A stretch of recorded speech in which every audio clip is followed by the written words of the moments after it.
Bismillahirrahmanirrahim. Assalamualaikum warahmatullahi wabarakatuh.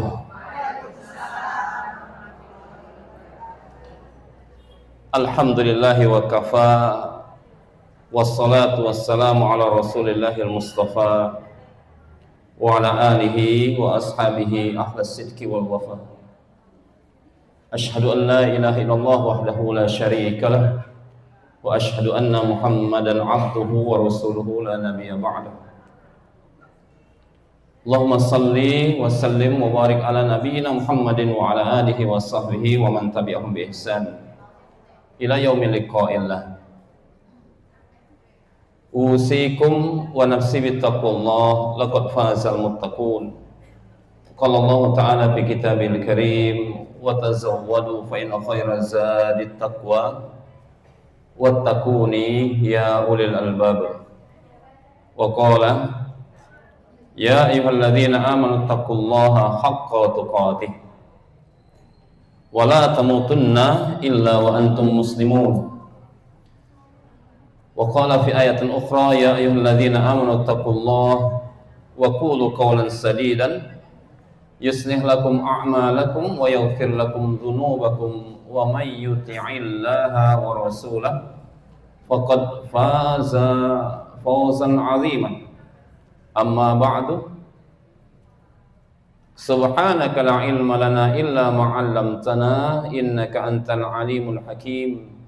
Allahumma akhrijna min dhulumatil wahmi wal jahli wa akrimna binuril fahmi waftah alaina bima'rifatil ilmi wa hassin akhlaqana bil hilmi wasahhil lana abwaaba fadlika wanshur alaina min khazaini rahmatika ya arhamar rahimin. Allahumma anfa'na bima 'allamtana wa 'allimna ma yanfa'una warzuqna uluman tanfa'una fid din wad dunya wal akhirah wa arinal haqqa haqqan warzuqna ittiba'ah wa arinal batila batila warzuqna ijtinabah. Allahumma ja'alna mimman yastami'una al-qawla fayattabi'una ahsana wa adkhilna fi rahmatika ya rabbal alamin. Allahumma faqqihna fid din wa 'allimna ta'wil. Rabbi shrah li sadri wa yassir li amri wahlul 'uqdatam min lisani yafqahu qawli. Amma ba'du. Yang kami hormati pengurus Masjid Al-Ikhlas, yang kami hormati pengurus Majelis Taklim Kurma, dan yang kami banggakan para ummahat, ibu-ibu saya semuanya yang sudah menyempatkan waktunya untuk menghadiri majelis ilmu. Kami tadi sedikit mendengarkan bahwasannya orang yang menghadiri majelis ilmu itu, majelis ilmu dibentangkan sayap oleh malaikat sampai mereka pulang nanti.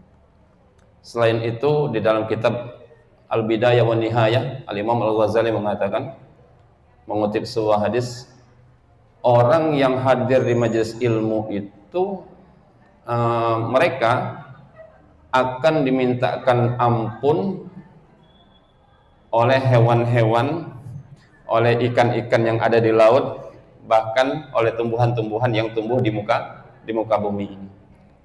Saking ilmu itu sangat berharga. Para ulama-ulama itu biasanya menyusun kitab masalah kolbu itu pasti bab fadlul ilmi wal muallim, keutamaan ilmu dan mengajar. Maka ibu-ibu sekalian, Rasulullah SAW bersabda, man kharaja fi talabil ilmi kana fi sabilillahi hatta yarji'ah. Orang kalau keluar dari rumah tujuannya untuk menuntut ilmu, maka selama itu juga dianya statusnya adalah fi sabilillah. Apabila nanti panjenengan qadarullah pulang dari sini ada yang meninggal, berarti belum sampai rumah, berarti masih statusnya adalah mati syahid. Karena manusia itu biasanya diwafatkan dengan kebiasaannya. Kalau ibu-ibu ini biasanya datang ke majelis taklim, sering mengadakan perkumpulan-perkumpulan yang baik, mungkin nanti ada yang meninggal dalam keadaan itu. Ada juga imam yang sering imami masjid meninggal keadaan sujud. Ada juga ustadz lagi ceramah tiba-tiba meninggal, tapi jarang. Tapi jarang.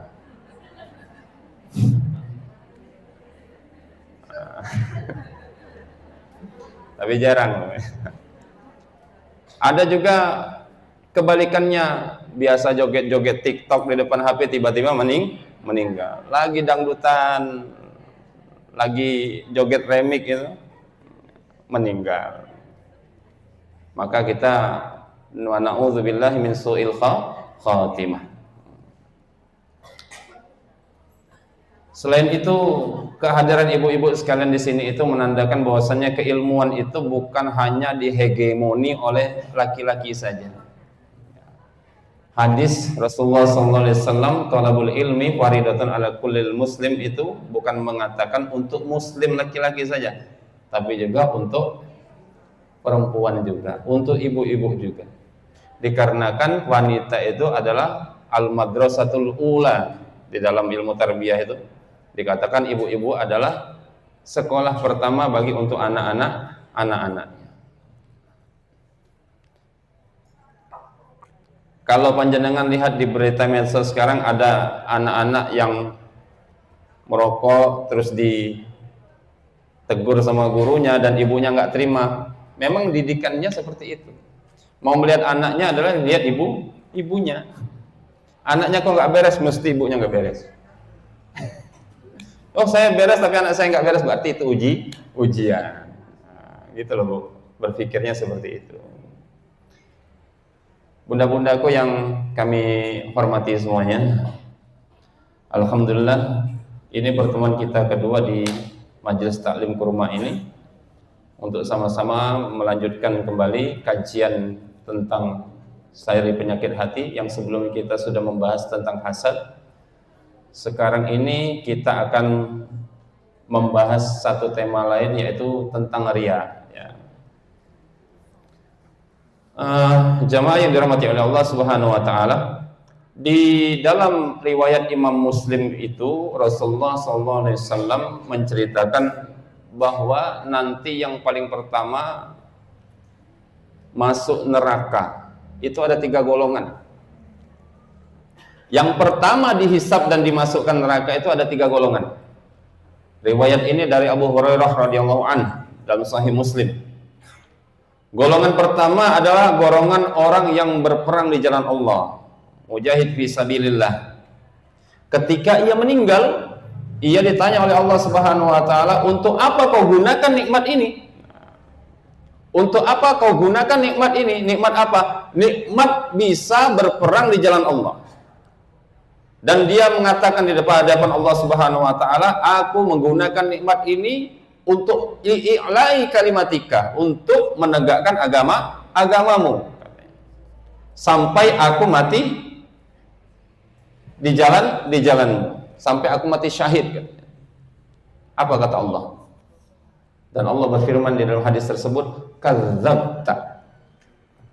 Bohong. Bahasa Jawa itu ngapusi.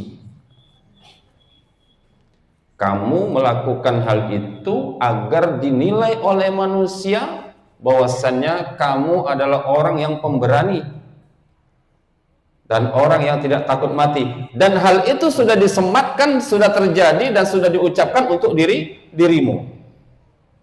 Di dalam nas di dalam teksnya itu wa turihat wajhuhu ilan nar, dan diseretlah wajahnya itu ke neraka. Seret ke wajahnya itu bagaimana Pak? Bu, berarti kakinya yang diseret oleh malaikat dan dimasukkan ke dalam neraka. Ini pertama. Apa? Mujahid fi sabilillah. Golongan yang kedua adalah seorang alim dan qari. Alim itu adalah orang yang berilmu, dan qari orang yang dapat membaca Al-Quran dengan baik. Ketika ia ditanya oleh Allah Subhanahu wa taala, apa yang telah kamu lakukan dengan nikmat tersebut? Apa yang kamu telah lakukan dengan nikmat ilmu yang setelah dianugerahkan oleh Allah Subhanahu wa taala kepadamu. Apa yang engkau lakukan dengan nikmat engkau bisa membaca Al-Qur'an dengan baik. Orang tersebut menjawab pertanyaan Allah Subhanahu wa taala. Aku mempelajari ilmu dan mengajarkannya untukmu, wahai Rabbku, kata yang alim. Dan yang qari mengatakan, aku membaca Al-Quran untuk menyampaikan, membacakan firman-firmanmu, wahai Tuhanku. Apa kata Allah Subhanahu wa taala? Kadzabta, bohong. Kamu yang alim tadi mempelajari ilmu itu agar dibilang alim, agar dibilang orang pintar, dan kamu yang qari itu adalah agar kamu itu dibilang orang yang indah di dalam membaca Al-Quran. Dan orang ini diseret ke neraka. Golongan kedua, alim sama qari. Yang pertama tadi mujahid, yang kedua alim sama qari. Golongan yang ketiga yaitu orang yang dikaruniai Allah Subhanahu wa taala dengan kelapangan harta. Dan orang itu pun ketika ditanya, ketika dihisab oleh Allah Subhanahu wa taala, ditunjukkan nikmat-nikmat tersebut. Bentuk kelapangan harta itu. Dan ia mengenalinya. Oh, betul, kata orang tersebut. Ketika Allah bertanya kepadanya, untuk apa kau pergunakan nikmat itu? Allah menjawab, aku menggunakan seluruh harta yang engkau anugerahkan kepadaku, wahai Allah, untuk berinfak semata-mata karenamu. Apa jawab Allah Subhanahu wa taala? Kadzabta, bohong. Dan Allah meneruskan firman-Nya, kamu melakukan itu agar orang menyebutmu sebagai orang yang dermawan. Dan itu telah terjadi, Jadi orang yang manusia itu melihat dia bahwasanya orang ini adalah orang yang dermawan. Dengan itu Allah memerintahkan malaikat untuk menyeret wajahnya ke api neraka. Dari riwayat hadis ini, ibu-ibu sekalian, ada sebuah pertanyaan. Kira-kira yang pertama masuk neraka itu orang yang baik dulu apa yang buruk dulu? Pertanyaannya, kalau kata Tukul itu pertinyi. Pertanyaan dari riwayat hadis tadi, apakah yang pertama masuk neraka itu orang yang buruk dulu atau yang orang baik dulu? Apakah orang yang pertama masuk neraka itu adalah seorang pezina? Apakah seorang yang mencuri atau pelaku-pelaku dosa yang lumrah kita kenali di dunia ini? Nah, kalau kita lihat, mereka semua adalah orang-orang yang baik di dunia, orang-orang yang bagus di dunia ini, dan sering mengamalkan kebaikan, bahkan ada yang sampai mati di jalan Allah, fisabilillah. Pertanyaannya lagi, lah kok bisa? Jawabannya adalah karena faktor ingin dinilai oleh manusia.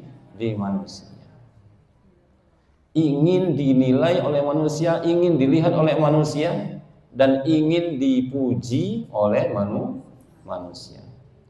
Inilah yang dinamakan dengan riya. Riya itu bukan yang ada di sini. Riya itu ya seperti ini. Tujuan kajian kita pada hari ini itu untuk mengkaji tema ini, bukan untuk membaca orang lain. Kami berkali-kali mengatakan ketika kita mempelajari ilmu qalbu tentang penyakit hati, tentang keikhlasan dan lain sebagainya, itu bukan untuk membaca orang lain, karena penyakitnya orang belajar seperti ini pasti akan melihat orang lain, tapi lupa lalai untuk menilai dirinya sendiri. Semua ilmu pasti ada sisinya, Bu. Ada sisi negatifnya. Orang belajar ilmu fikih, itu kami pernah sampaikan pertemuan yang lalu kalau nggak salah.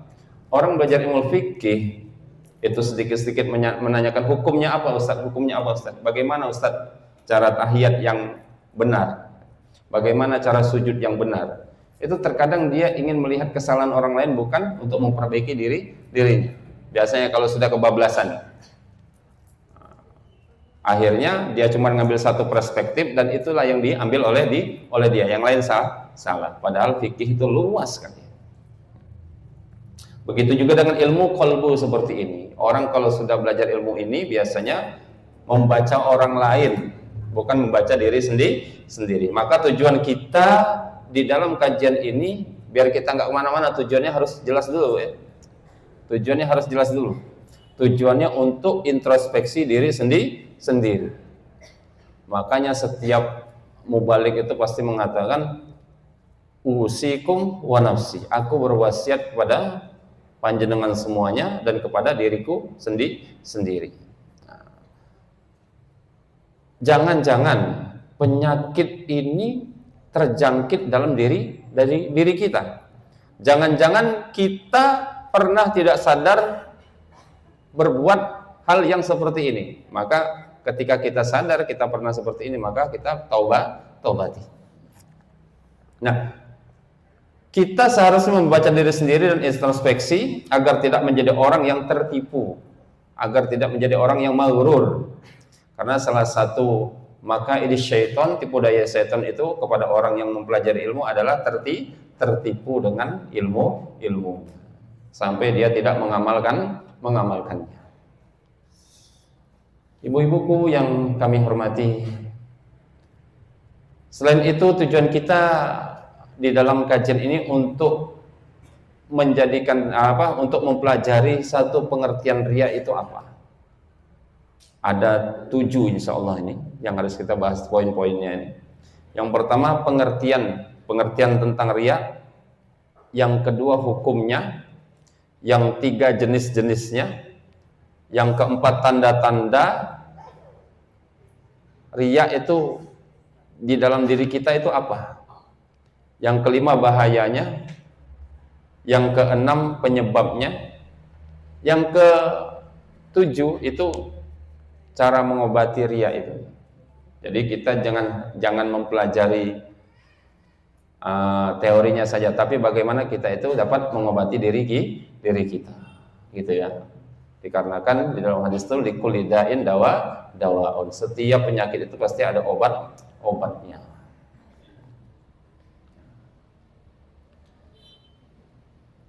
Bunda-bunda sekalian, kita mulai dari yang pertama, pengertian riya itu sendiri. Pengertian riya itu sendiri berasal dari kata ro'a yaro. Ro'a yaro itu artinya melihat.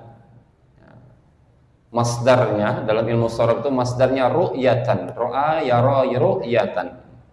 Artinya melihat dengan mata ini, mata bukan mata batin Bu ya, mata telanjang. Nah, gitu.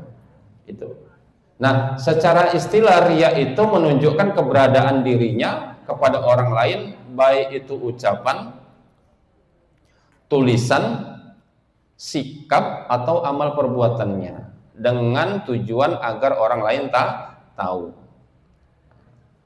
Menunjukkan keberadaan dirinya kepada orang lain, baik bentuknya itu ucapan, tulisan, sikap atau amal perbuatannya, dengan tujuan orang lain itu tahu.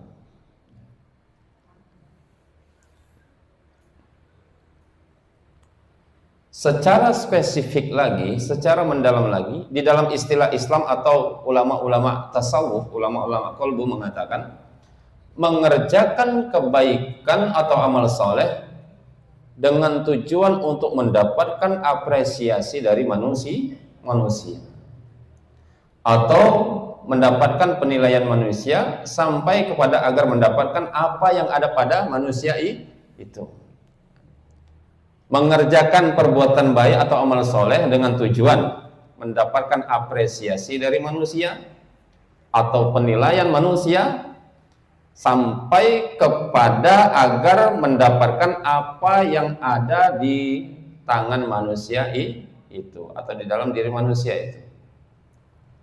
Intinya pengertian riya di dalam agama itu kita melakukan kebaikan tapi tujuannya untuk mengapresiasi manusia, untuk agar kita itu dipandang, dilihat oleh manusia.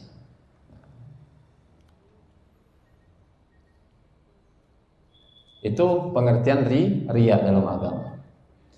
Yang B, hukum riya itu apa, Ustaz? Hukum riya itu sesuai konteks, ibu-ibu sekalian. Riya memiliki dua konteks atau dua tempat. Yang pertama, dalam ruang lingkup ibadah. Nah, di dalam ruang lingkup ibadah ini adalah perbuatan yang tercela dan diharamkan oleh Allah Subhanahu wa ta'ala. Ini dalam ruang lingkup ibadah. Yang kedua, dalam ruang lingkup urusan duniawi, seperti profesi kita. Seorang dokter itu kan harus jelas nulisnya.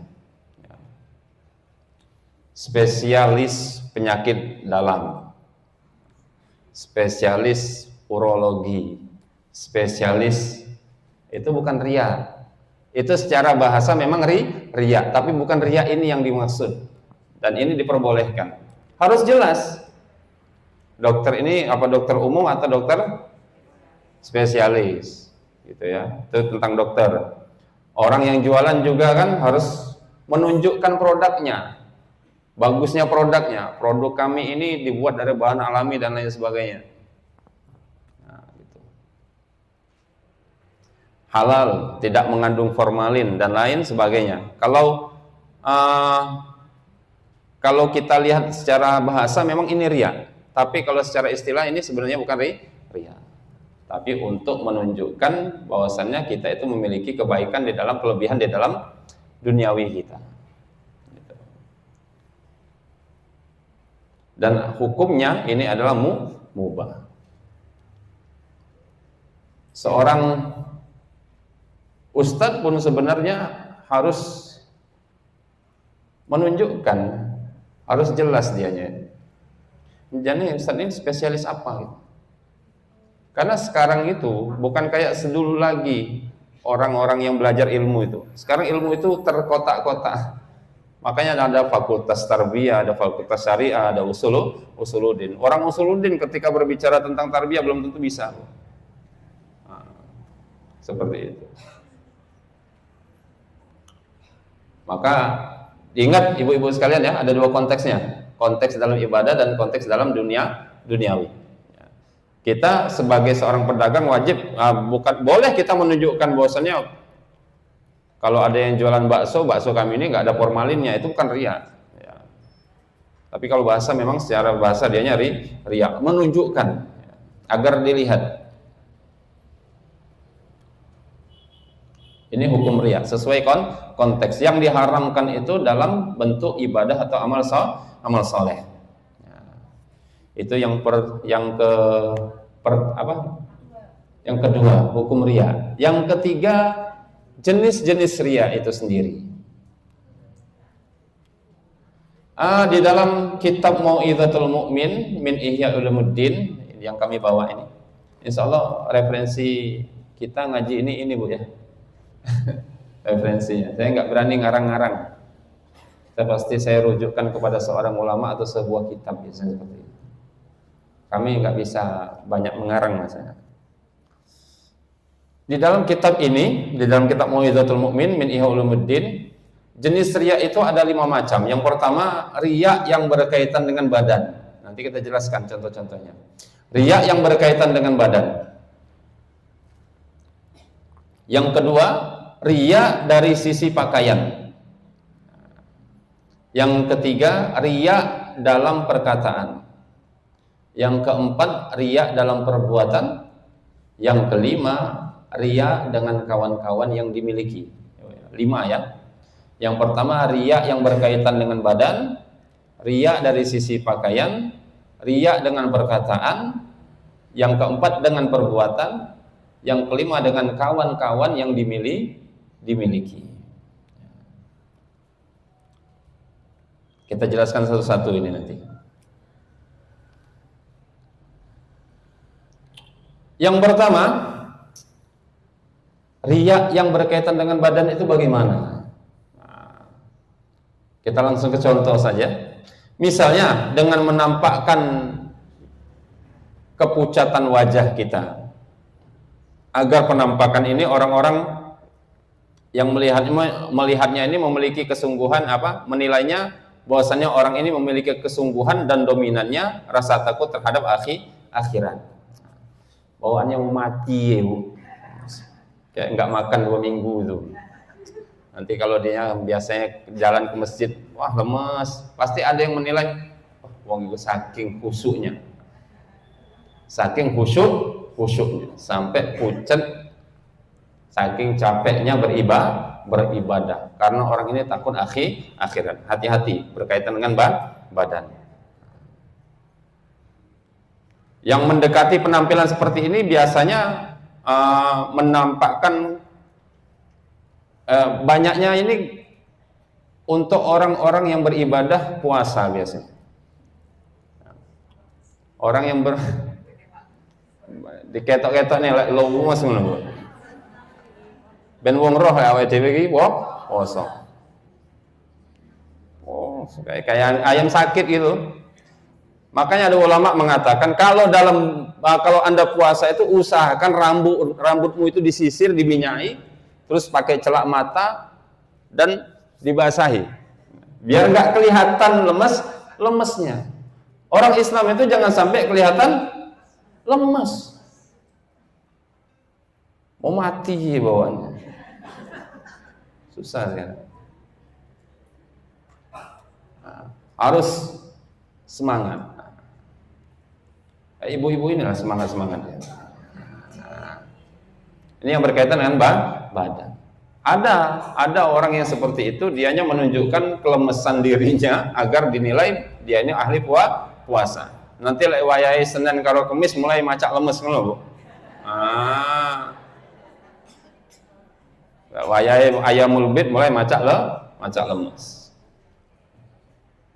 Tapi tujuannya agar dibilang bahwasannya orang ini adalah ahlus shaum.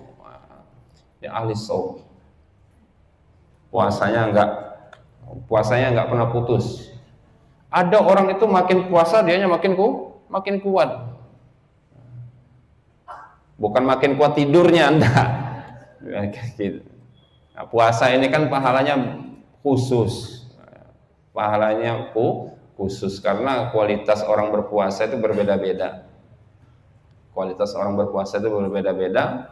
Makanya dalam hadis qudsi itu Allah Ta'ala berfirman, wa ana ajzi bihi, aku sendiri yang akan memberikan pahalanya. Setiap amalan Ibnu Adam itu yudha'afu asyru amsalihah. Akan dilipat gandakan 10 kali kebaikan. Illa shaum, kecuali puasa. Dikarenakan kita ini beda-beda kualitasnya di dalam berpuasa. Ada yang dari pagi sampai malam itu turu ada yang habis subuh dia ngaji, waktu duha dianya duha, waktu zuhur dianya ke masjid. Itu ada juga yang seperti itu. Ada juga yang sambil kerja sambil nyari nafkah untuk keluarganya, itu malah pahalanya berkali-kali lipat. Beda dengan yang turu. Istilahnya mantu gitu, Bu ya. Mantu itu kan mangan turu. Mantu itu mangan turu. Jadi jangan bangga disebut mantu. Ini yang berkaitan dengan badan. Orang menunjukkan dirinya itu lemas dan lain sebagainya agar dibilang orang yang khusyuk, agar dibilang orang yang ahli puasa dan lain sebagainya. Ini yang pertama. Yang kedua, riya yang berkaitan dengan pakaian. Misalnya membiarkan bekas sujud pada wajah. Ini panjenengan biasanya kan ada, Bu ya. Ngapunten. Saudara-saudara kita itu yang semangat kalau sujudnya itu sampai ini. Bahkan ada yang sampai dibekam juga, Bu, biar ininya hitam. Ada yang seperti itu. Kami pernah tanya sama teman itu, kenapa kok sampai seperti itu? Bahasa kita kan kapalan ya. Kok bisa kapalan seperti itu? Ustaz, karena terlalu menekan. Sujud itu kan nggak harus menekan, yang penting kena semuanya. Kena semuanya. Apalagi sengaja digesur-gesur nih kayak gini ya, itu untuk apa? Tapi memang ada juga saudara kita itu yang kulitnya itu memang sensitif, cepat ininya. Kita kalau melihat seperti itu husnuzon sajalah, husnuzon bahwasanya orang ini banyak sujudnya. Kita kalau memandang sesuatu itu harusnya dengan husnuzon, jangan dengan hasad. Kemarin kita sudah melihat hasad. Kita melihat orang riak, nanti udah belajar riak nih. Lihat orang yang ini keningnya hitam, riak ini. Ya enggak gitu. Cuman dalam kitab ini seperti itu. Ya. Simahum min asari sujud, di dalam Al-Quran itu tanda bahwasannya di wajah mereka ada bekas sujud itu bukan tanda hitam ini, enggak. Tapi wajahnya itu berseri-seri, ya. Mengenakan pakaian jenis tertentu yang biasa dikenakan oleh sekelompok orang yang masyarakat menilai mereka sebagai ulama, itu ya. Dari segi pakaian, ini hati-hati. Yang dibilangin kalau ibu-ibu enggak lah, bapak-bapaknya yang banyak ini. Sekarang kan kita ini musim itu pakai gamis Bu ya, terus sorban diikat-ikat di kepala. Itu rawan kalau kita nggak bisa ngatur diri kita. Mulailah jalannya itu dibuat-buat pula nanti kan. Wah, maca alim. Nanti ditanyain hukum fikih haho. Seperti itu. Hati-hati. Ngapunten kula sendiri sering dikasih sama jamaah itu, Ustaz. Gamis Ustaz. Oh nggih, kula tampi. Tapi numpuk. Kadang kan pulang ke Sumatera itu kami kasihkan ke saudara, nggak cocok Bu, pulang itu pakai seperti itu. Kata istri saya kayak Fei Hung katanya, kayak gitu. Ini payah ini, nggak dukung sekali ini, nggak dukung sekali. Padahal udahlah dari kecil pakai sarung, pakai koko gitu-gitu aja. Nah, kita kan dulu biasa seperti itu, pakai sarung, pakai koko seperti ini. Kalau keluar ngisi pakai celana, pakai. Kadang kan saya tadi minta izin ke Bu Hari kalau bisa nggak usah pakai peci Bu, pusing saya biasa pakai peci. Tapi kalau masuk ke sini sudah ada sama ibu-ibunya, alhamdulillah. Insya Allah barokah. Ya. Pakai pakaian ulama. Pakaian ulama itu bagaimana Bu? Kayak di Timur Tengah itu, kalau di ulama Al-Azhar itu kan biasanya pakai yang ada hitamnya, depannya itu tebel, dalamnya pakai putih, topinya itu ada putih ada merahnya. Biasanya kalau dari Al-Azhar seperti itu. Nanti kalau dari Madinah beda lagi. Nah, kita yang enggak dari Madinah, enggak dari Mesir di sini tuh pakai seperti itu. Kalau tujuannya itu untuk dapat dinilai orang seperti orang alim, itu bahaya. Ya. Makanya sesuai dengan kita saja pakaian itu. Yang penting berpakaian itu satu sopan. Pertama menutup aurat, yang kedua sopan. Dikarenakan yang menutup aurat itu tidak semuanya sopan. Laki-laki sholat pakai kaos, belakangnya ada tulisan Rolling Stone, ada lidah bendera Inggris itu, yang belakangnya ngelihat apa pula ini, kan mengganggu juga seperti itu. Apalagi gambar partai, sopan itu ya, berpakaian itu. Yang ketiga, riya yang berkaitan dengan perkataan. Umumnya riya ini seperti yang dilakukan oleh orang-orang yang menjalankan agama seperti kami, menyampaikan agama seperti kami, ibu-ibu sekalian, yaitu dengan memberi nasihat-nasihat yang manis, memberi peringatan, menghafalkan hadis-hadis dan riwayat-riwayat dengan tujuan untuk berdiskusi dan melakukan perdebatan, menampakkan kelebihan ilmunya, ya, berzikir dengan menggerakkan dua bibir di hadapan orang banyak. Nanti di hadapan orang banyak dia geleng-geleng lah.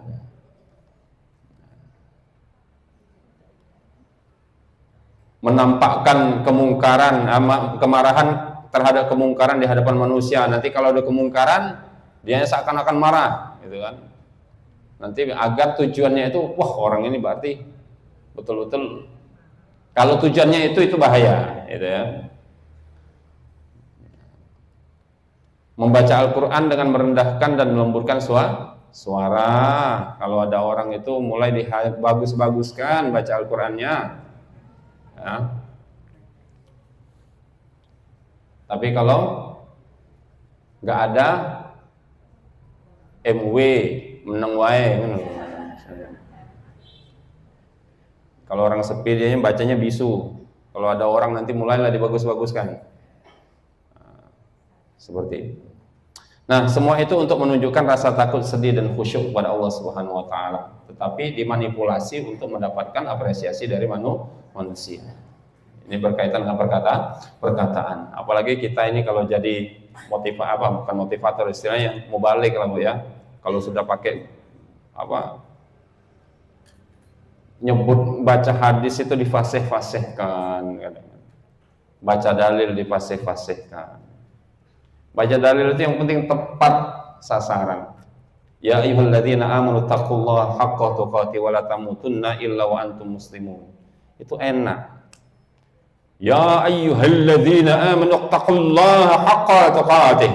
Di fase-fase kan itu ya. Biasa saja.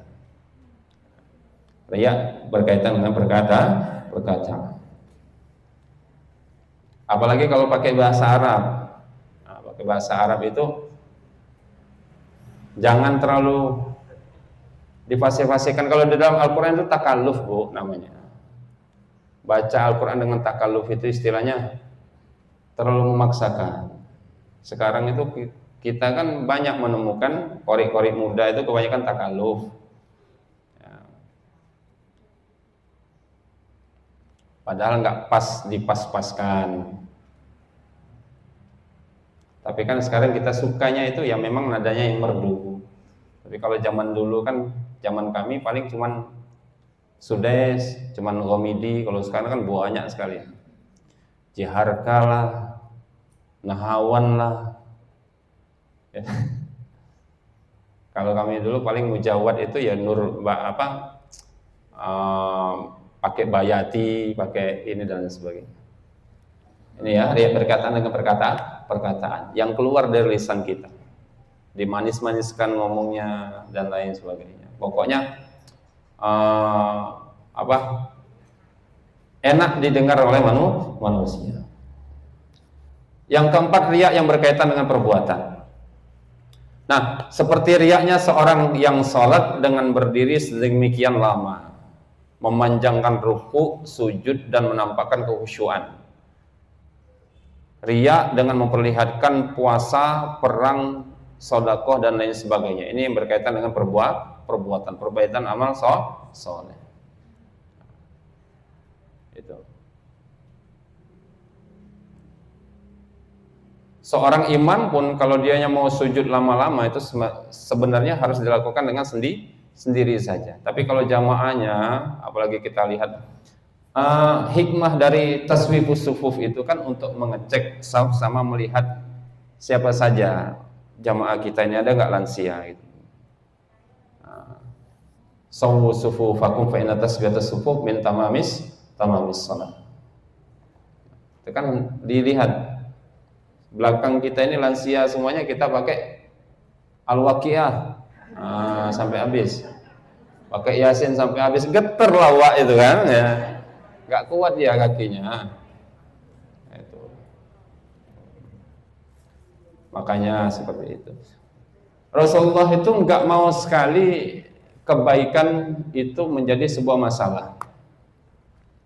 Sholat dengan lama itu baik nggak Bu? Baik Bu. Tapi kalau sudah sampai menjadi masalah untuk orang-orang yang lansia ingin jamaah, itu sudah,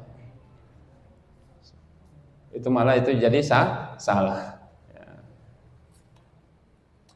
Nah, jenis riya yang nomor 3, 4 ini sangat menggejala di era media sosial kita. Banyak orang yang pamer kebaikan di Facebook, Instagram, TikTok, dan media sosial lainnya dengan maksud mendapatkan pujian, like, subscribe, sama apa? FYP gitu ya.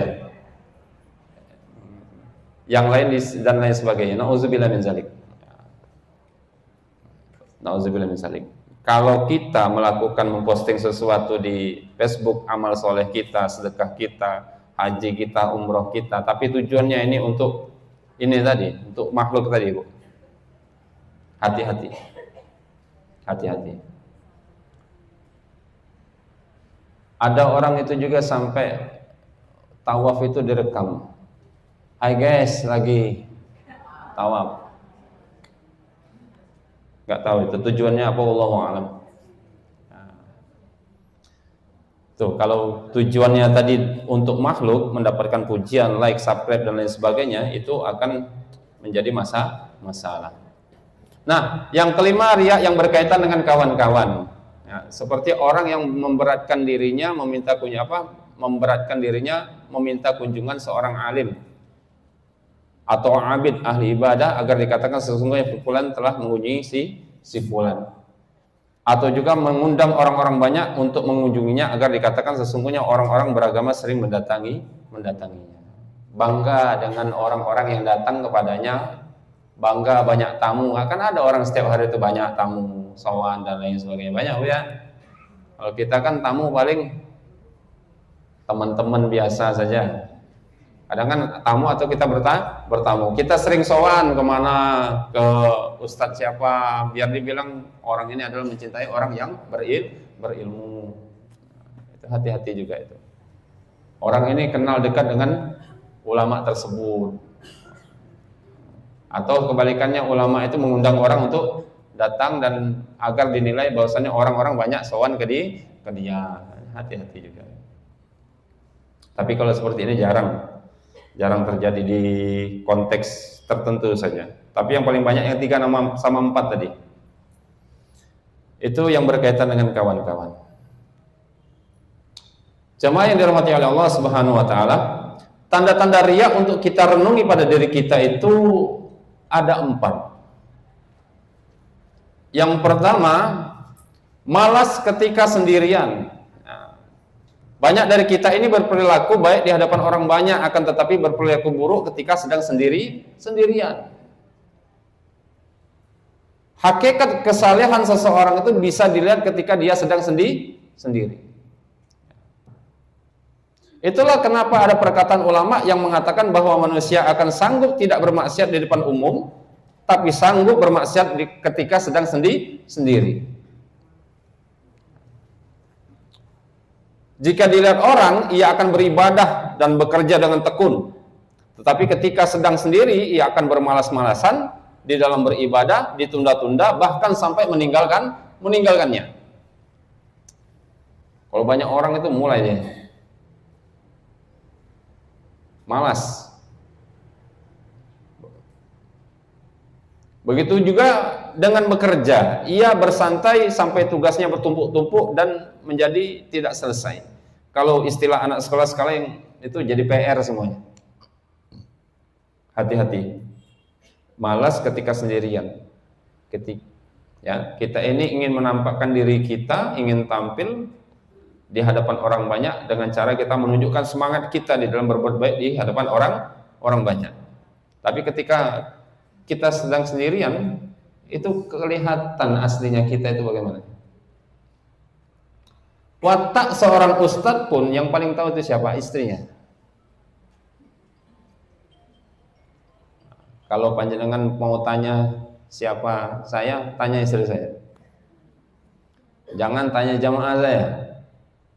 Kalau jamaah itu rata-rata enak itu, apik. Tapi kalau istrinya, alah, pret, ya paling gitu. Gitu. Makanya seorang laki-laki itu yang paling tahu adalah istrinya. Ya.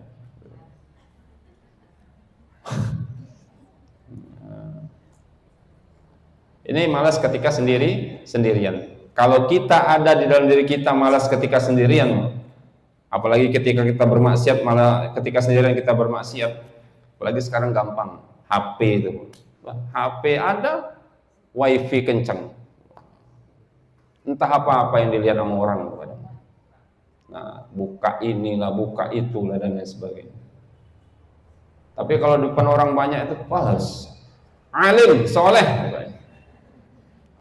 dan solehah.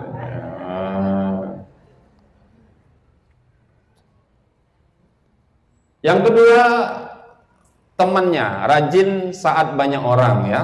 Memang kadang pencitraan sebagai sangat membahagiakan bagi kalangan tertentu.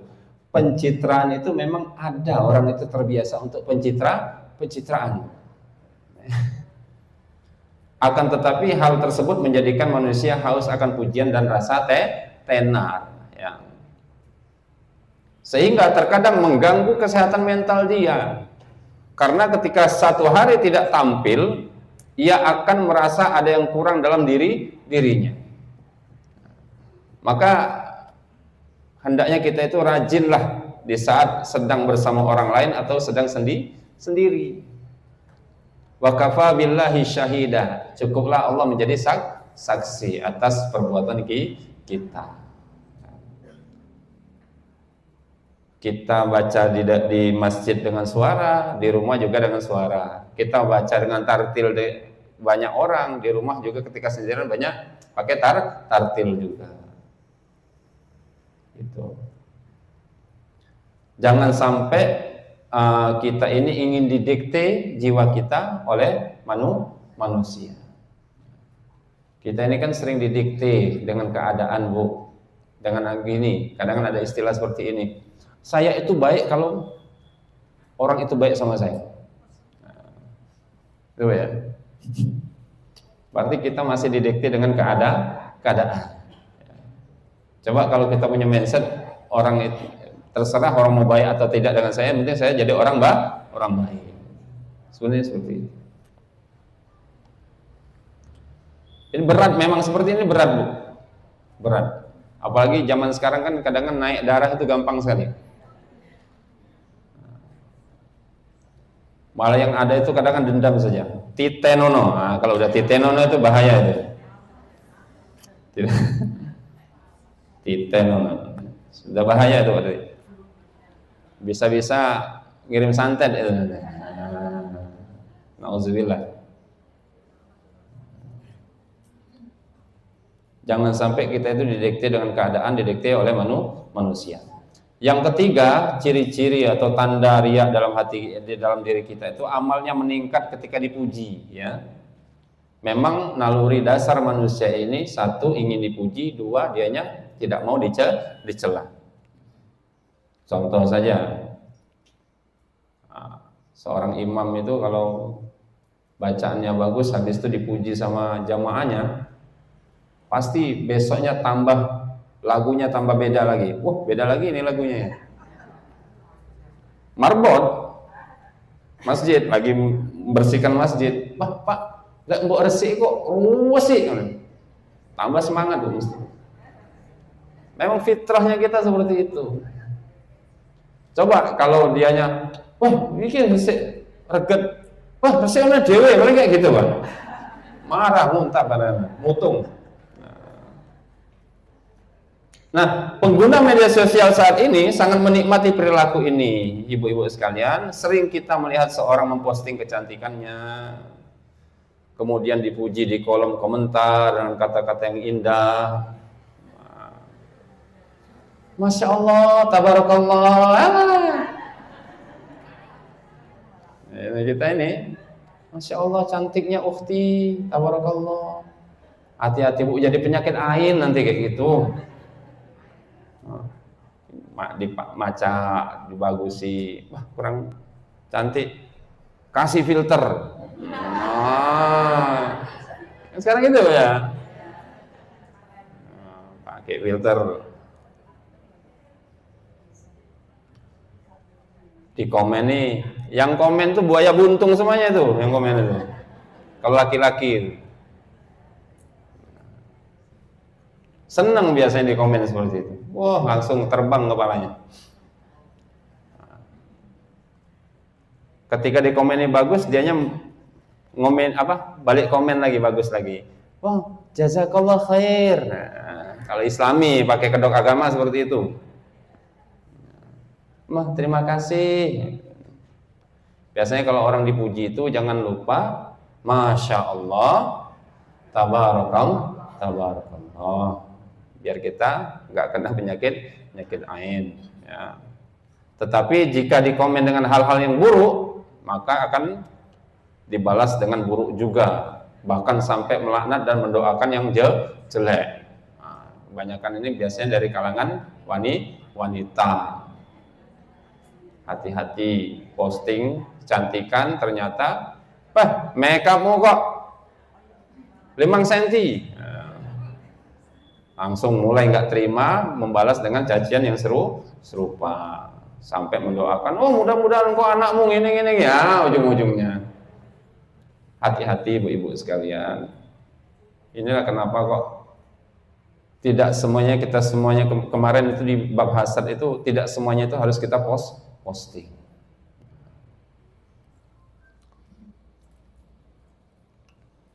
Menurun ketika dicaci tadi, ya. Kebalikannya, umumnya manusia itu ya tidak mau dihina, tidak mau direndahkan. Ibu-ibu sendiri kan nggak mau direndahkan kan? Nggak mau. Ya mau.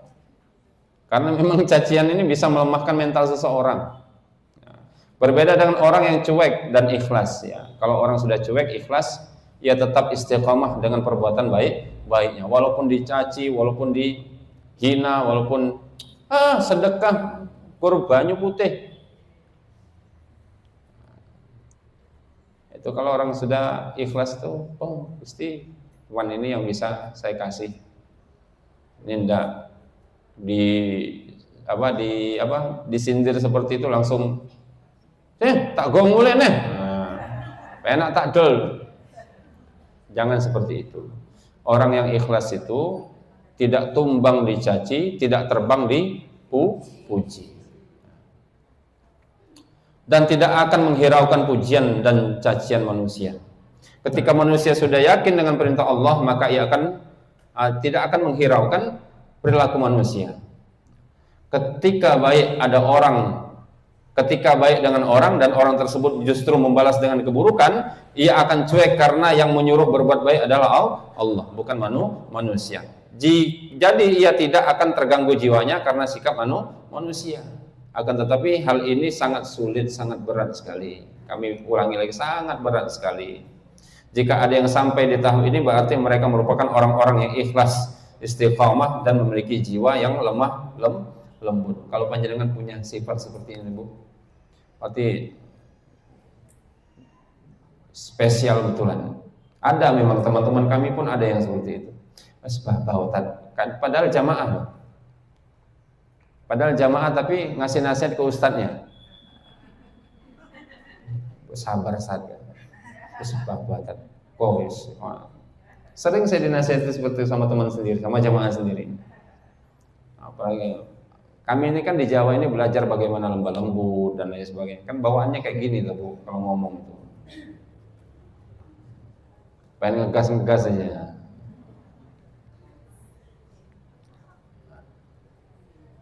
Nah, orang yang sudah ikhlas itu dia tidak menghiraukan lagi penilaian manusia. Ini yang keempat, menurun ketika dicaci. Itu. Yang kelima tentang bahaya riya, ya, tentang bahayanya riya. Itu apa sih bahayanya riya itu? Jamaah yang dirahmati oleh Allah Subhanahu wa taala, secara umum ada 3 bahaya riya yang harus kita ketahui. Di antaranya adalah yang pertama, riya itu merupakan syirik kecil. Yang kedua, riya itu menghapus amal. Dan orang yang riya itu dipermisalkan sama dengan orang-orang yang munafik. Kita jelaskan satu-satu. Yang pertama, riya adalah syirik kecil. Ya. Mengapa dikatakan riya itu sebagai syirik kecil? Dikarenakan tujuannya adalah mendapatkan perhatian dan apresiasi makhluk. Sedangkan di dalam Islam kita diperintahkan oleh Allah Subhanahu wa taala untuk beribadah dengan ikhlas karena Allah Subhanahu wa taala. Ketika kita bertujuan selain Allah, maka otomatis kita sudah menduakan Allah. Wa ma umiru illa liya'budullaha mukhlishina lahuddin. Dan tidaklah kita itu kalian diperintah untuk beribadah pada Allah mukhlishina lahuddin. Ikhlas itu tanpa ada kepentingan kecuali kepentingan untuk Allah Subhanahu wa taala. Dalam Quran surah Al-Insan itu bagus sekali istilahnya itu. Wa yut'imuna at-ta'ama 'ala hubbihi miskinan wa yatiman wa asira. Innama nut'imukum liwajhillahi la nuridu minkum jazaa'an wala syukura. Pernah baca ayat itu, Bu? Wa yut'imuna at-ta'ama 'ala hubbihi, dan dianya memberikan makan dikarenakan kecintaannya, rasa cintanya. Wa yatiman wa asira, kepada anak-anak yatim dan orang-orang yang tertawan.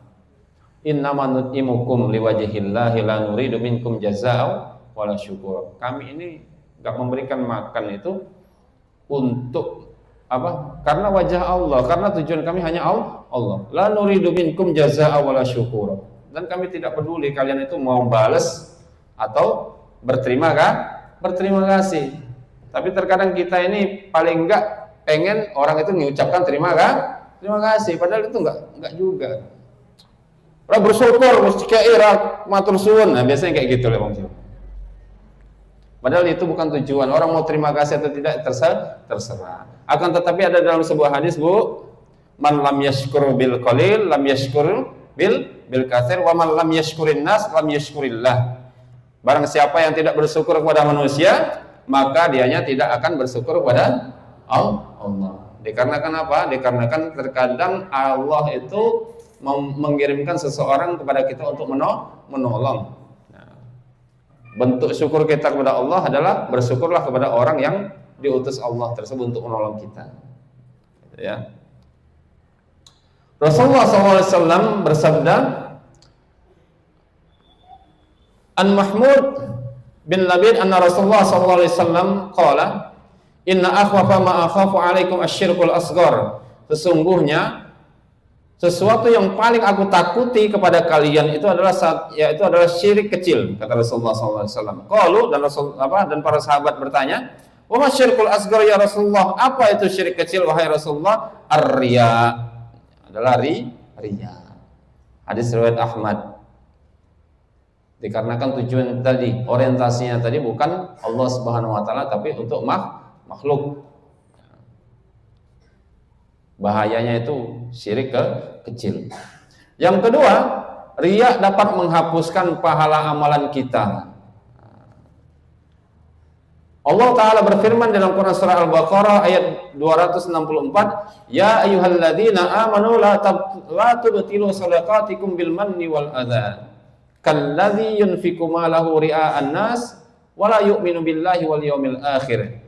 Famathaluhu kamathali safwanin alaihi turab fa asabahu wabilun fatarakahu salda la yaqdiruna ala syai'in mimma kasabu wallahu la yahdil qaumal kafirin. Wahai orang-orang yang beriman, janganlah kamu menghilangkan pahala sedekahmu dengan menyebut-nyebutnya bil manni wal azza. Bil manni itu apa bahasa Jawanya? Ngundat-ngundat, Bu. Azza itu juga ngundat-ngundat tapi dilakukan di tempat yang terbuka. Wong kaya tahu tak kei, tahu tak tulung, tahu itu. Kalau bil manni itu secara personal. Misalnya kita datangi, awak mulai enggak tak tulung. Kak iso ngene. Hati-hati, batal pahalanya, Bu. Ya. Kebiasaan kita seperti itu biasanya. Dan orang ini kalladzi yunfiqu malahu ria'an nas wa la yu'minu billahi wal yawmil akhir. Orang-orang seperti ini seperti orang yang berinfak dengan tujuan riya agar dilihat oleh manusia. Wa la yu'minu billahi wal yawmil akhir. Dan tidak beriman kepada Allah dan hari akhir. Orang-orang yang riya itu tidak beriman kepada Allah, tidak mempercayai bahwasanya Allah akan membalasnya, Allah akan menilainya, Allah akan menerima atau menolaknya. Famathaluhu kamathali Safwan, ibaratnya itu seperti Safwan, batu licin, alaihi turab, di atasnya itu debu, fa asabahu wabilun, ketika debu tersebut dijatuhi, disirami dengan hujan deras, wabil itu hujan deras, fatarakahu solda, maka akan kembali licin lagi. Itu ya. Jadi nggak ada bekasnya sama sekali orang-orang seperti ini. Kalau kita riya dalam beramal, tidak ada bekasnya sama sekali. Amal pahala kita di situ. Itu yang kedua. Yang ketiga, orang yang riya itu disamakan dengan orang yang munafik. Orang munafik ini apa, Bu? An-nifaq, pekerjaannya itu nifak, yang mengerjakannya munafik. An-nifaq itu adalah zahir dengan batinnya itu berbeda. Zahirnya melakukan A, batinnya itu B, gitu ya. Itu nifak. Di dalam Al-Quran ciri-ciri orang munafik itu apabila ia sholat maka ia bermalas-malasan, dan apabila ia berinfak maka ia akan riya.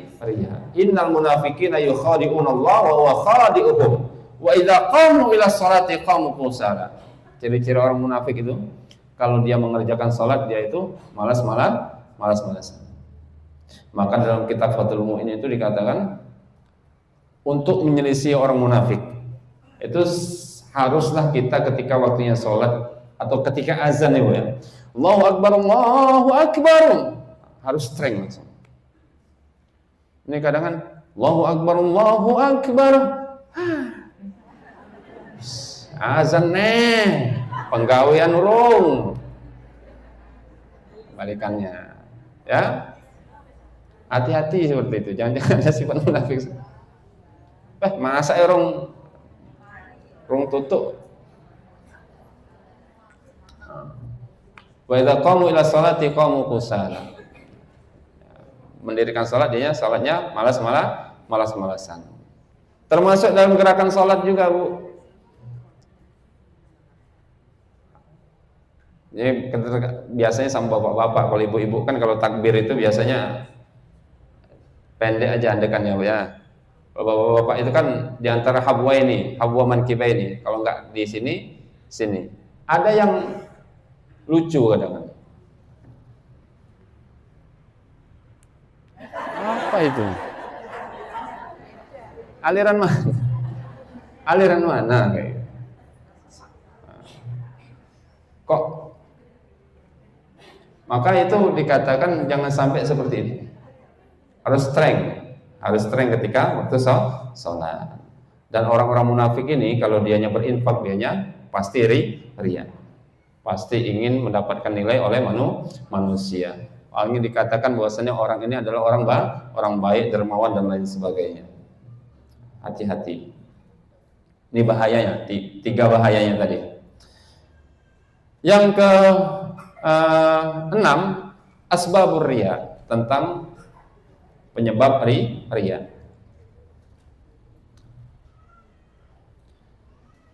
Jamaah yang dirahmati oleh Allah Subhanahu wa taala, ada beberapa sebab mengapa orang melakukan riya di dalam ibadahnya atau di dalam amalannya. Yang pertama itu dikarenakan dianya hubbul muhmada wassana wa tajlibuz zam. Dikarenakan memiliki sifat gila pujian dan sanjungan dan benci akan celaan. Kita sudah sindir tadi tanda-tanda tadi. Nah, ini kita penyebabnya apa? Dikarenakan orang itu memiliki hubbul muhmadah, gila pujian dan gila sanjungan, serta benci apabila dicela. Yang kedua, ar-rughbah fil mansib, ingin mendapatkan kedudukan khusus. Yang ketiga, hubbus syuhra, ingin tampil dan popularitas. Nah, yang pertama, gila pujian dan sanjungan, Bu ya. Ini kami terjemahkan dari kitab. Gila pujian dan sanjungan. Yang kedua, ingin mendapatkan kedudukan. Yang ketiga, ingin tampil dan popularitas. Gila pujian. Kita jelaskan satu-satu ini. Yang pertama, hubbul muhmada wassana wa dhammul wa tajlibuz dham. Gila pujian dan benci dihina. Kita tadi sudah menyindir bahwasannya sifat manusia ini aslinya tidak mau dihina, tidak mau diremehkan, tapi senang apabila dipuji. Ibu-ibu pun kalau masak itu kalau dicela sama suaminya pasti keluar, "Sesuk masak dewe." Nah, itu ya. Padahal istri kadang kan serba salah. Piye, Pak? Rasanya, Pak?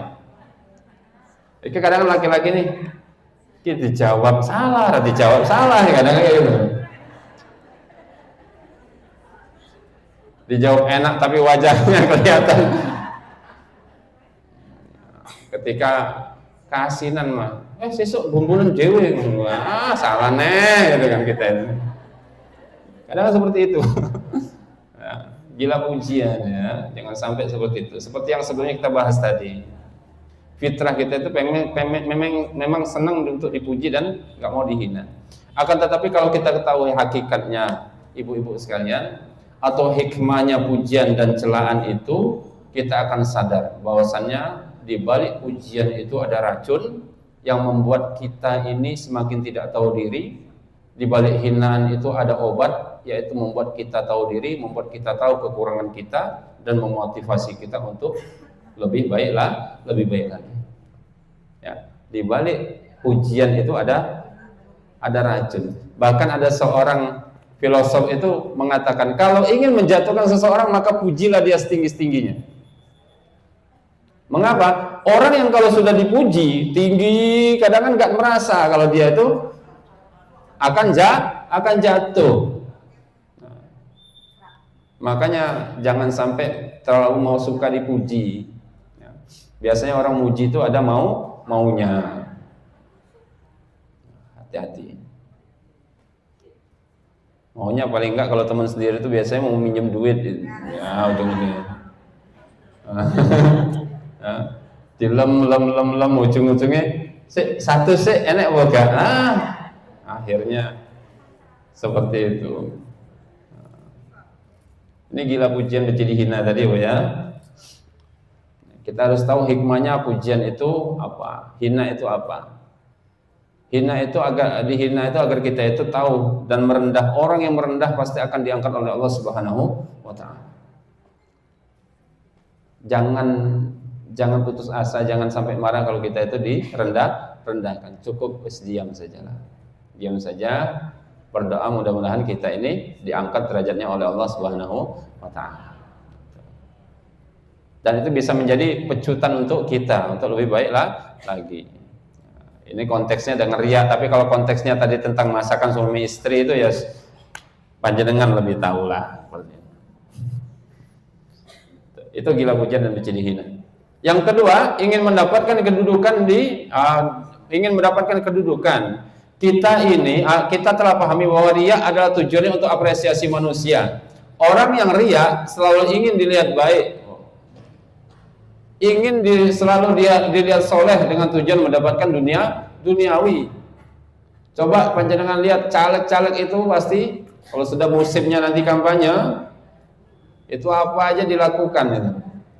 Sobo masjid, nyumbang ini, nyumbang itu. Coba kalau nggak musim seperti itu susah. Kecuali memang kalau caleg yang memang soleh. Ya. Tujuannya apa? Biar dipilih. Contoh yang lain dalam ruang lingkup kerja, antara hubungan kita dengan atasan. Ketika atasan ada, kita tuh semangat ya di kantor ya. Oh, atasan bukan bawahan. Bawahan itu ya celana, atasan beda lagi itu, Bu. Ketika atasan kita semangat. Tapi ketika atasan tidak ada, kita malas-malasan. Seorang mubalik mencut kita sendiri. Seorang mubalik ketika jamaahnya banyak, semangat berapi-api. Tapi kalau yang hadir itu cuman 3 orang, 4 orang. Awal-awal kami itu menyampaikan ceramah itu yang hadir 1 orang pernah, Bu. Mana ibu-ibu satu orang, ya Allah. Loyo biasanya seperti itu. Nah, masalahnya apa? Kalau orang itu melihat jamaahnya banyak, kalau tujuannya duniawi, mari ki sangone akeh gitu. Nah, saya seperti itu, hati-hati. Tika sedikit malah loyo. Yang dipikir itu cuma amplop aja kadang. Sedikit jamaahnya, paling cepet limpul ini kata orang Medan seperti itu. Cepet limpul. Intinya ingin mendapatkan duniawi dari manusia itu untuk mubalik dan lain sebagainya. Ya. Kita usahakan kalau ada atasan kita tetap semangat, kalau di tempat pekerjaan, kalau nggak ada atasan juga tetap semangat. Dan juga kalau panjenengan ada yang jadi atasan di sini jangan terlalu bangga. Atasan itu di Shopee itu 300.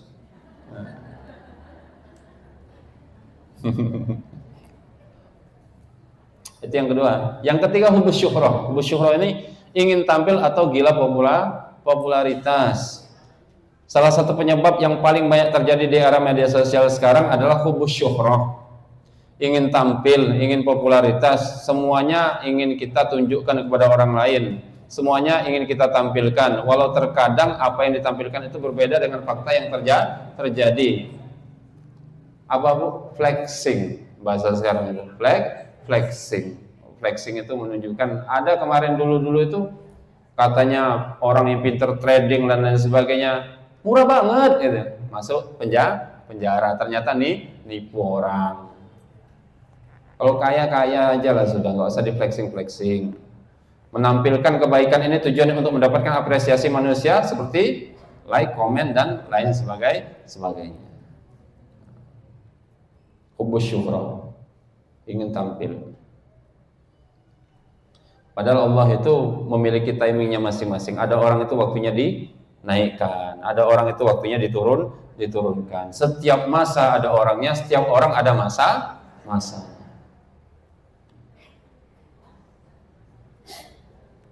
Cara mengobatinya yang ke-7. Ini mau jam 10 masalahnya. Yang pertama itu dengan ilmu. Ya, dengan ilmu. Maksudnya di sini mempelajari apa itu riya, bahayanya itu apa, jenisnya apa, seperti yang kita lakukan pada hari ini. Ibu-ibu sekalian, kalau penceramahnya tidak menyampaikan ilmu, lebih baik nggak usah diundang. Ya. Kalau tujuannya datang ke majelis seperti ini, tujuannya untuk hanya sekedar tertawa, ngakak, ngelawak seperti itu, jangan datang. Nggak ada manfaatnya, nggak dapat apa-apa. Majelis ta'lim itu artinya belajar ilmu.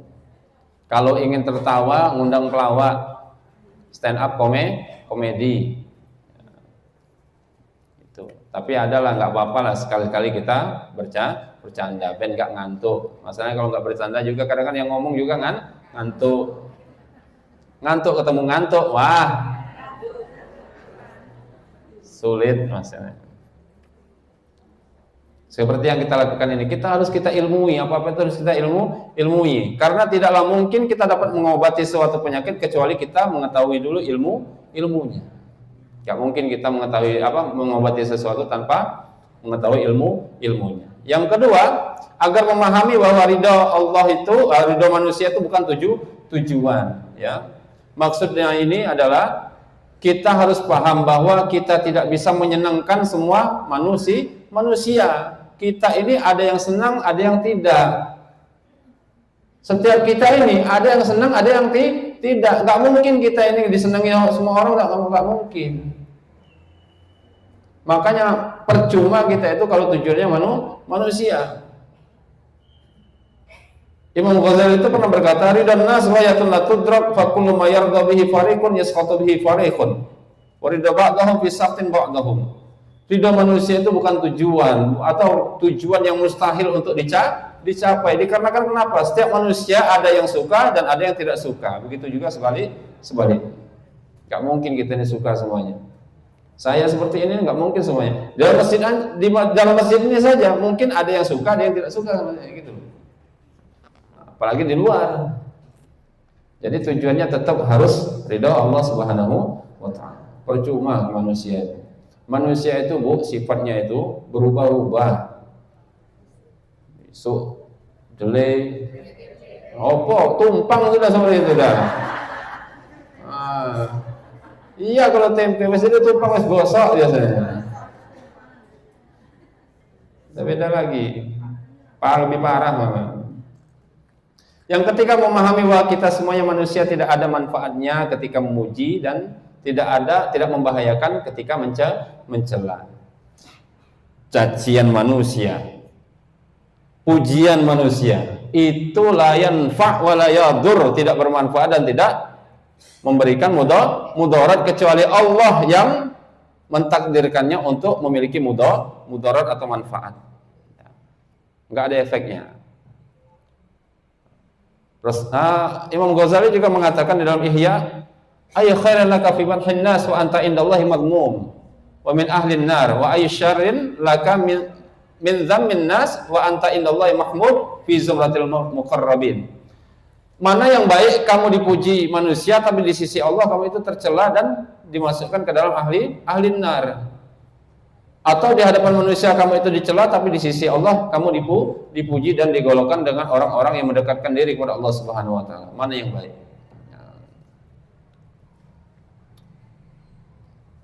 Itu tadi, jangan sampai kita itu mau disetir oleh cacian manusia, jangan sampai disetir dengan yang namanya pujian manusia. Yang keempat, hendaknya kita mengorientasikan seluruh ibadah kita untuk akhirat. Nah, kita ini sering tertipu dengan orientasi. Kita terkadang fokus dengan orientasi dunia yang sifatnya sementara. Dunia itu dalam bahasa Arab berasal dari kata dana yadnu, artinya dekat. Sesuatu yang hina dikatakan dengan dana'ah. Orang yang hina dikatakan dengan dani. Jadinya dunia. Arti sifatnya dunia itu satu, dekat. Istilahnya enggak selamanya. Yang kedua hina. Kok sampai itu jadi tujuan kita? Allah juga, dan kita juga jarang mengerti ketika kita memfokuskan diri untuk akhirat, maka Allah akan mencukupkan urusan dunia kita. Allah Ta'ala berfirman, man kana yuridu harsal akhirah nazid lahu fi harsih wa man kana yuridu harsad dunya nu'tihi minha wa ma lahu fil akhirati min nasib. Barang siapa yang menghendaki keuntungan di akhirat, akan kami tambah keuntungan itu baginya, dan barang siapa yang menghendaki keuntungan di dunia, kami berikan kepadanya sebagian dan keuntungan dunia, dan tidak ada baginya satupun bagian di akhirat kelak. Asy-Syura ayat 20. Yang kelima, yaitu yang terakhir, berdoa kepada Allah Subhanahu wa taala agar selalu diberikan hati yang ikhlas. Dalam sebuah hadis, hati kita ini diantara jemari-jemari Allah Subhanahu wa taala. Artinya apa? Sewaktu-waktu Allah dapat merubah hati kita, maka sering-seringlah kita itu berdoa, ya muqallibal qulub tsabbit qulubana ala dinika wa la ta'atik. Wahai yang membolak-balikan hati, tetapkanlah hati ini atas agamamu dan ketaatan kepadamu. Dan kita meminta bahwasannya hati kita ini, ya Allah, jadikan hati kami ini hati yang ikhlas di dalam beribadah kepada ibadahmu. Ketika kita sudah beribadah, kita berdoa lagi, ya Allah, terimalah ibadah kami ini dengan segala kekurangannya. Itu ya. Terimalah ibadah-ibadah kami dengan segala kekurangannya, dikarenakan kita jangan terlalu pede. Jangan terlalu pede kalau amalan kita ini diterima dengan sempurna. Maka kita tetap tadarruk, nunduk di hadapan Allah Subhanahu wa taala. Kita berdoa juga agar selalu hati kita ini dijauhkan dengan penyakit hati yang dapat merusak amalan-amalan kita. Penutup, Demikian beberapa tentang tema ria ini, semoga bermanfaat dan semuanya diberikan hati yang ikhlas di dalam sesuatu ya. Ikhlas itu kalau ulama mengatakan memeras apa namanya, madu dari sangkar tawon itu. Madu yang keluar itu asal mukhlis lisyarib, madu yang murni. Jadi manisnya tok, nggak ada berkas sarang-sarangnya. Makanya di dalam ikhlas itu nggak perlu harus disebutkan ya. Seperti ada di dalam Quran surat Al-Ikhlas itu tidak ada penyebutan ikhlas. Yang penting tujuannya itu Allah saja. Ini yang bisa kami sampaikan. Mungkin di sini kalau ada yang mau bertanya, masih ada waktu sedikit. Monggo. Oke.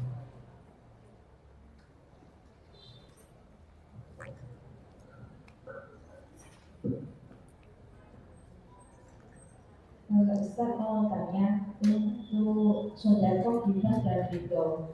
Untuk sodako kan boleh ditunjukkan mungkin. Ya. Nah, bedanya itu sama kayak gimana kalau jika kita itu menceritakan sedekah kita. Itu yang pertama. Yang kedua, ghibah.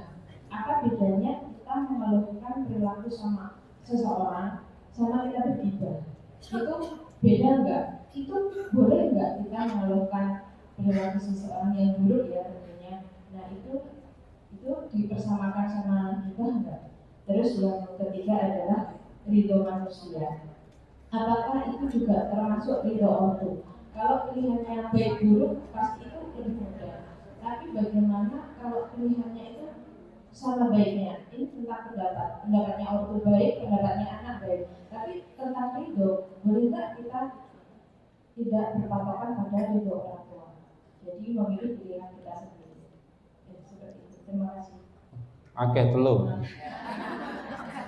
Yang pertama, langsung kita jawab, masalahnya waktunya mau habis. Yang pertama, mbaknya tadi nanya tentang antara tahaddus bin nikmah dengan riya. Secara praktek, tahaddus bin nikmah dengan riya itu sama. Menunjukkan, yang membedakan itu adalah tujuannya. Selama tujuannya untuk motivasi litarghib, itu namanya tahaddus bin nikmah. Tapi tujuannya untuk mendapatkan apresiasi dari manusia, bendi sip, itu adalah riya. Yang kedua, menyebutkan kejelekan orang itu apa? Sama dengan ghibah. Tujuannya apa dulu? Ketika Anda punya teman ingin menikah dengan laki-laki, misalnya ada laki-laki yang ini adalah laki-laki yang buruk, teman Anda ini bertanya dengan Anda, bagaimana si B, Anda mengatakan si B ini punya perilaku jelek dan nilai sebagainya. Itu bukan ghibah, itu untuk maslahat. Ghibah itu keburukan orang itu sudah tobat masih sebutkan seperti itu. Atau tidak ada angin, nggak ada hujan, ngomongin orang gitu loh.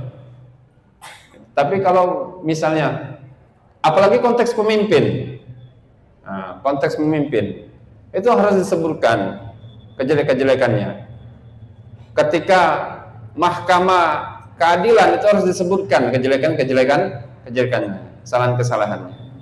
Yang ketiga tentang ridho walidain. Ridha Allah fi ridha walidain wa sukhtullah fi sukhtil walidain. Ridha Allah itu ada di ridha orang tua, dan murkanya Allah itu ada di murka orang tua. Terkadang kita anak ini suka egois dengan apa yang dinasihatkan oleh orang tua, gitu, Pak ya. Kita terkadang memiliki pendapat A dan berbeda pendapat dengan orang tua. Tapi bukan berarti kita itu mau tetap, kalau bagi kita ini baik, tetap kita meminta ridho gitu. Memang sulit ya. Panjangan anak keberapa enggak? Oh, anak ketiga. Tak kira anak kedua. Biasanya yang seperti itu anak kedua. Seperti saya.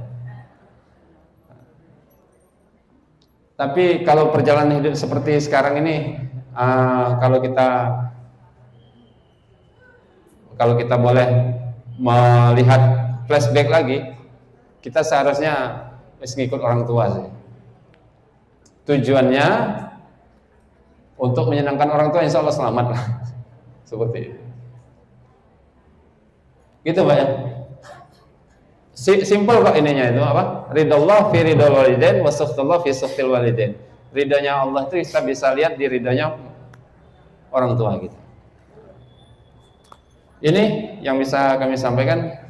Sampun ummahat sekalian, mudah-mudahan Allah Subhanahu wa taala memberikan kita keistiqomahan dalam kebaikan dan memberikan kita